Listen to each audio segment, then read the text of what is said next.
அற்புதம் என்ன உரைப்பேன், இங்கே வர எப்போவும் என்னை மறப்பேன். கற்பனை கொட்டி கூவிப்பேன், இங்கே அந்த கம்பனை வம்பு கிழுப்பேன். வர்ணித்து பாடும் கவிஞன் நான், வண்ணங்கள் தீட்டும் கலைஞன் நான். சிந்தனை தேரில் ஏறியே சுற்றிட ஏங்கும் இளைஞன் நான்.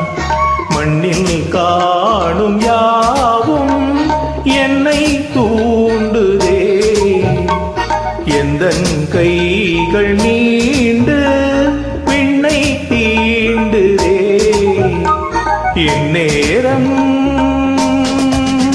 இளநே